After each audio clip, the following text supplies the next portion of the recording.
Welcome everyone to the Money Soapbox. This is a brand new series that we kicked off here at the Glory Soapbox. And we kicked it off last Monday, the 20th of January, with an intro video. And today marks the official start. Now, to recap the intro video, this series is not about making money. There's plenty of videos out there all that talk about getting to the bag. And so here we're talking about once you have the bag. Does not matter how big, how small, it doesn't matter how big your bag is. We all have money, okay? And so we're living at a time where it's never been easier to make money. But the problem is that once people get to the bag, they're securing that bag, or securing, I should say, they're securing a bigger bag. You often see them, they're upgrading their lifestyle,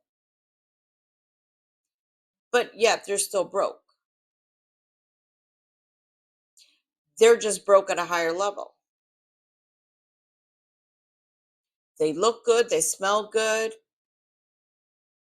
they got the nicer house, the nicer car. They appear to be traveling all around the world, but they're still living paycheck to paycheck, gig to gig, or hustle to hustle, just to maintain that upgraded lifestyle. Because they never learned how to manage the bag that they had before they came into the big bag. And they fell into the trap of believing the lie that if I had more money, then I would not be broke. Okay. So in this series, this is all about, we're shifting gears. We are all about, we're moving past the hustle. And we're focusing on managing and stewarding the money that you have. Because if you don't know how to manage a dollar, you won't know how to manage $1,000 or $1,000,000. This series is all about building a solid foundation for financial freedom. That's the goal, financial freedom. It's not about accumulating material things. Okay. And we're guided here by biblical principles. Now, before we dive into the first step of this series, it's important to start by renewing our mindset. In this case, renewing our mindset about money.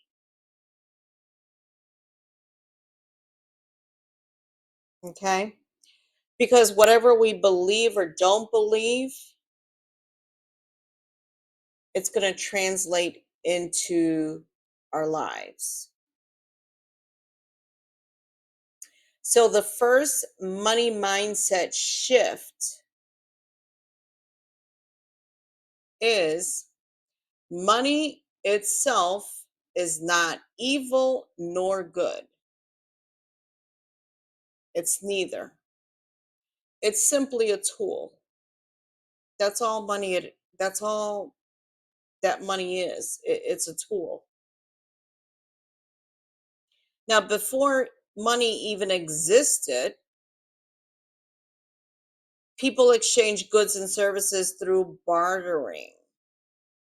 So, for example, If you owned 5 cows, you could trade those 5 cows in for whatever goods or services that you needed.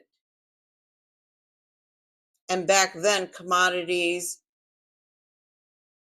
if you were to make the same argument that people make today, money is evil, then I guess the people back then, if they had that mindset, they would say, well, my commodity is evil. And that's not true. Their commodities were not evil or good, they were simply tools for exchange. Fast forward to today, the tool that we use today is money. And who knows what's going to be the tool 20, 30, 40, 50 years down the road. Now that we've established what money is, a tool,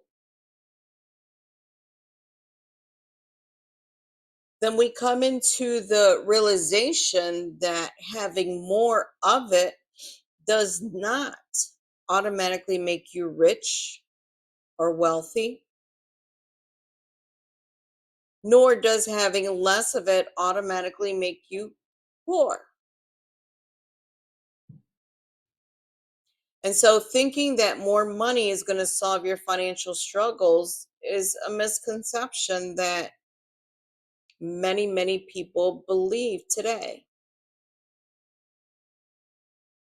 And by the same token, believing that less money means that you're doomed to financial hardship is also a misconception. Or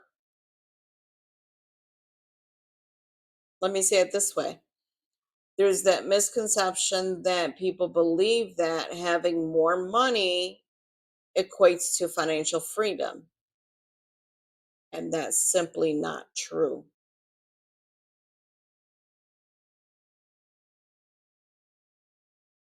Okay.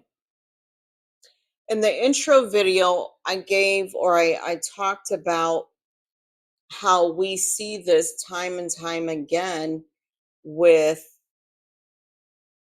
people that come into large amounts of money through winning the lottery, or athletes or entertainers. They come into these big contracts only to end up back in square one.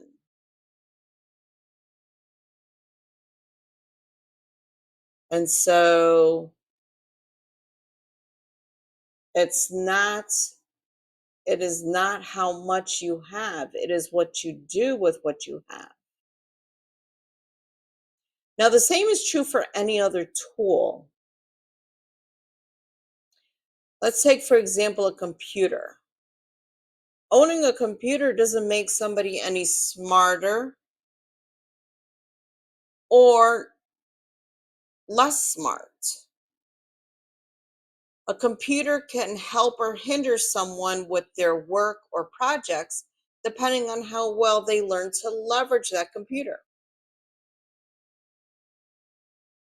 or the programs that are running on that computer, right?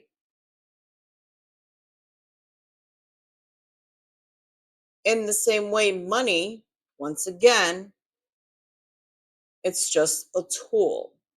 And it's important to understand that money is a tool like any other tool. How you use it determines whether it works for you or against you.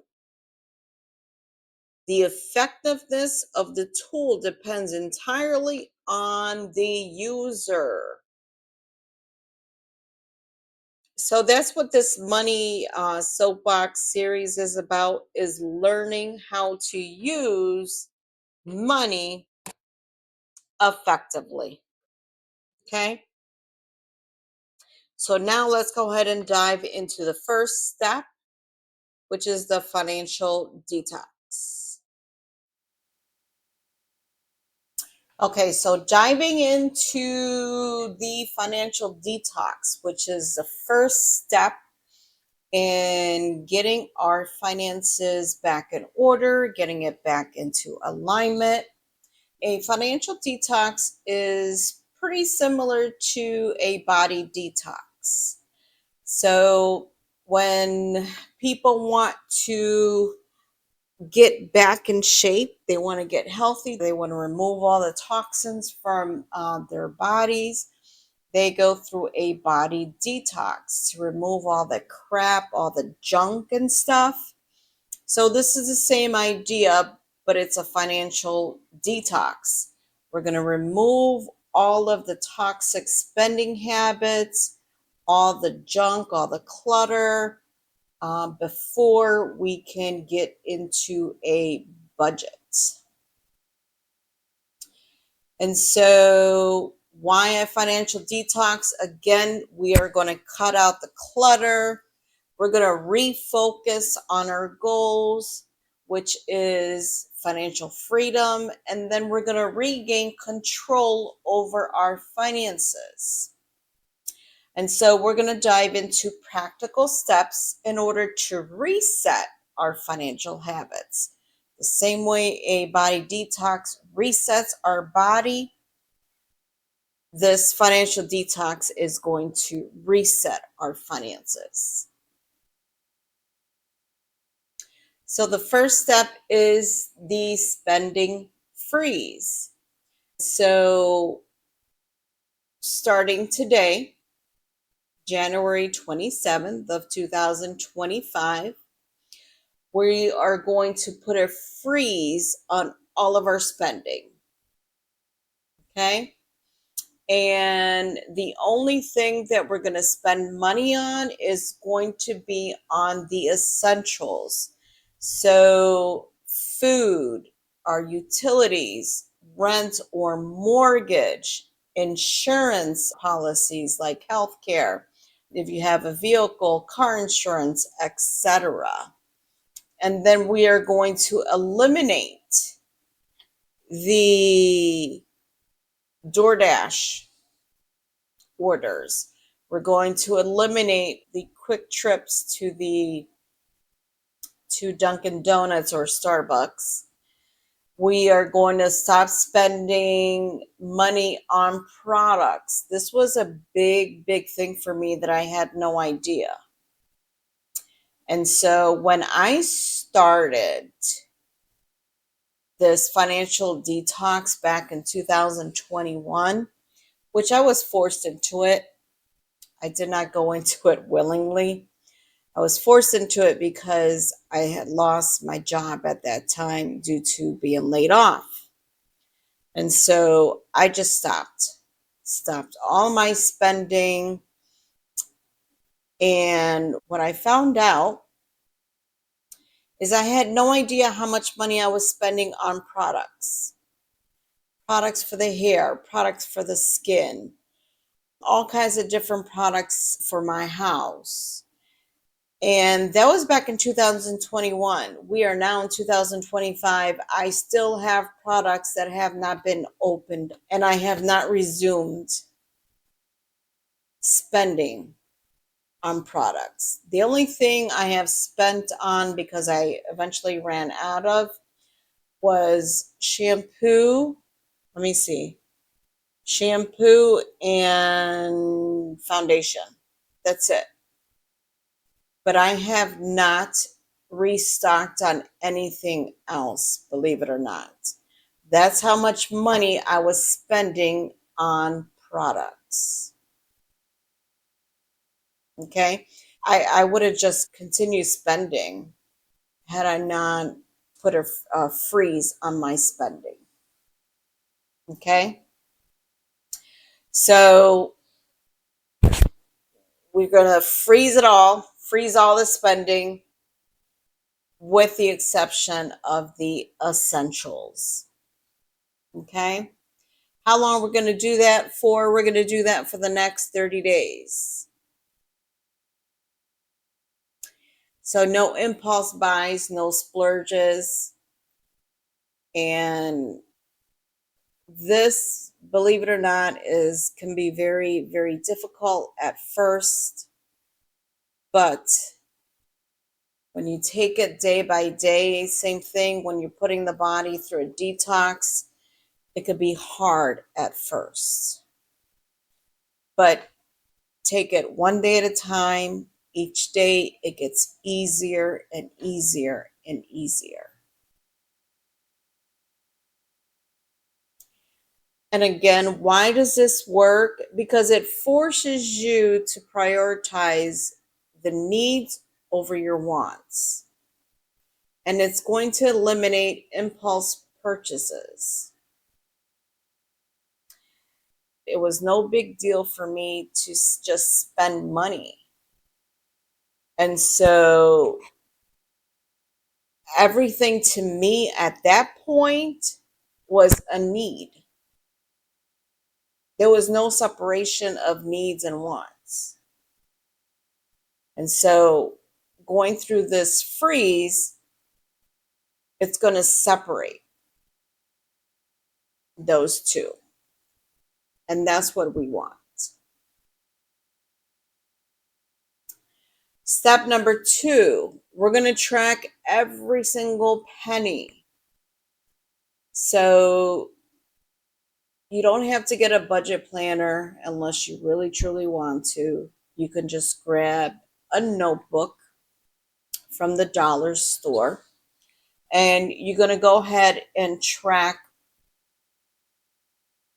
all of your spending, whether you use your card or whether you use cash. And every time you spend money, you're going to list it in your notebook, the date, what you spend it on, how much, and if you pay cash or card for it. Okay?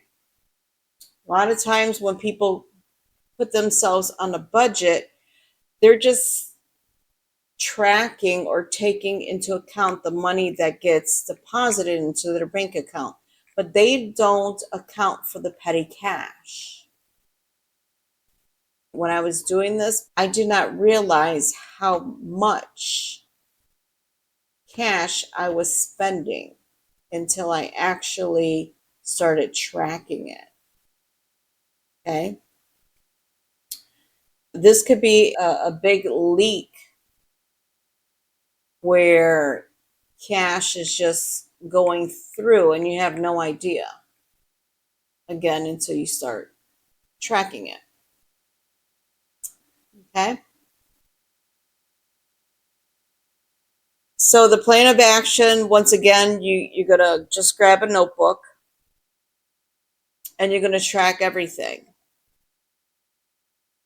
Every single penny, every single dollar. You're going to write it down. We all have those couple extra bucks on hand, whether it's in our car or in our purse or wallet. And this is where we pay for maybe a cup of coffee, toll, parking meters, if you need to go to the laundromat. This is all part of that petty cash. So we're going to track it all. And then at the end of your day, you are going to review your expenses, or you don't have to wait for the end of your day. Maybe if you have a little time during your day on your lunch break,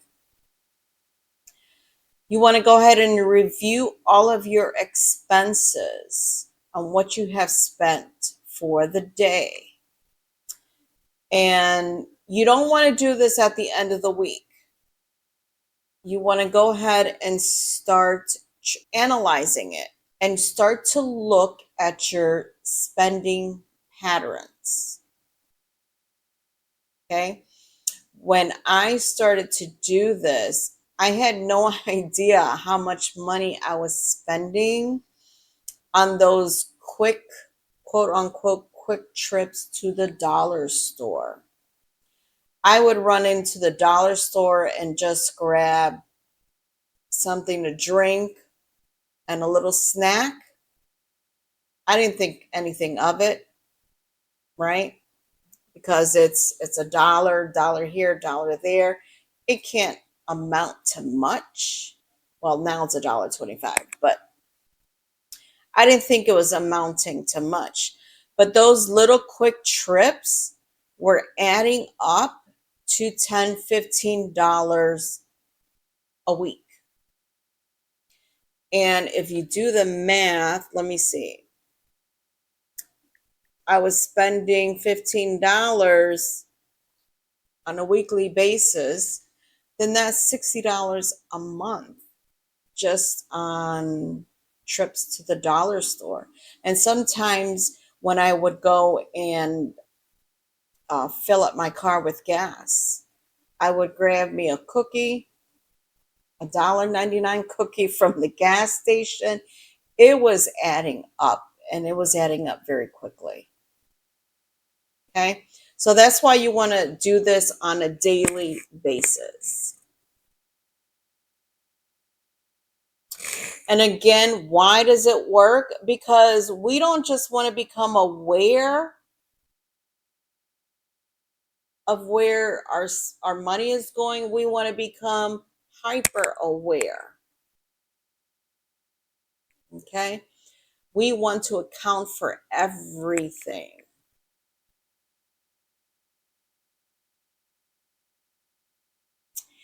And as you are tracking your expenses and you're looking at it each and every night, you want to start creating your money buckets and start labeling, okay, where am I spending my money?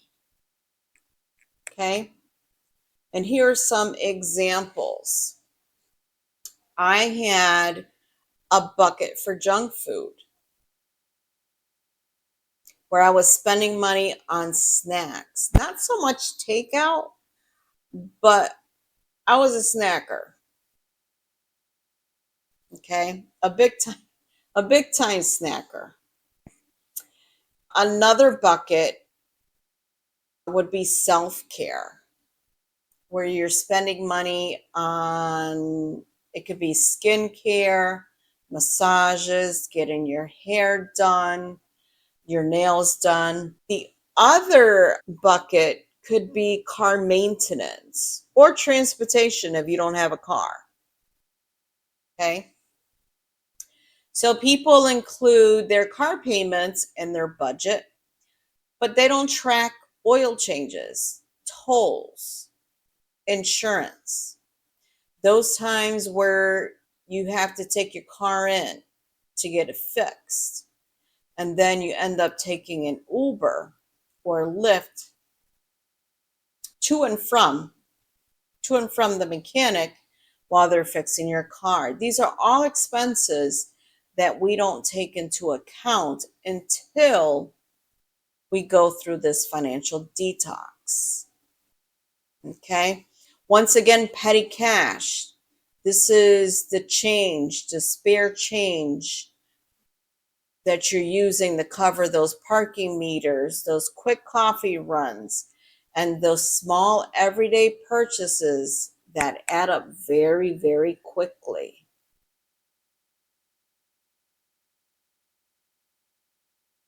And again, the reason why we're doing this is we want to start tracking our spending habits. Where are we spending our money? So then we can either cut back on it or set a limit on it. Okay?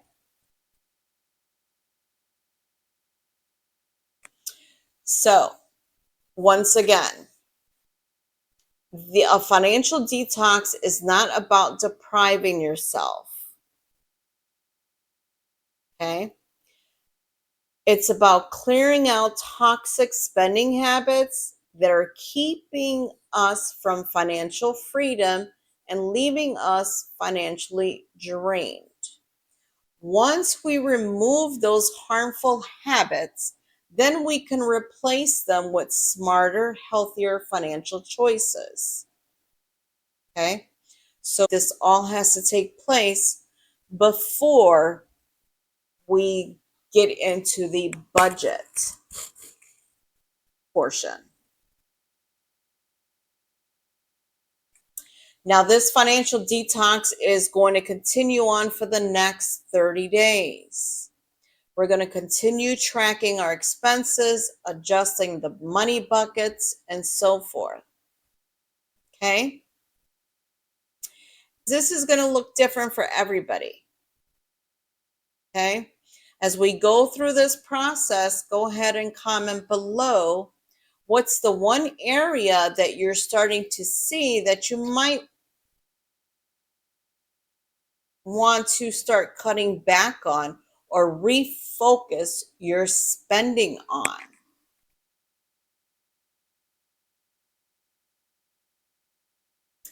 And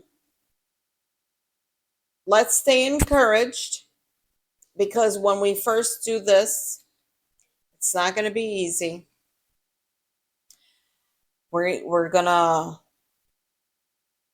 get off track, but that's okay, because we can get back on track. Let's stay encouraged. And let's remember, this is for financial freedom. That is the goal. And pretty much like a body detox, initially it's going to feel crappy. Okay? But as we continue on with the process, we're going to feel better, we're going to feel empowered, and we are going to be more in control of our financial future. Okay? So this is it for this video. We're going to continue on the financial detox next week. We're going to refine it, get down even more into the details. And this is cheers to your financial recovery and your financial freedom. And I want to thank you all for tuning into the Money Soapbox. And I'll see you all next week. Same time, same channel.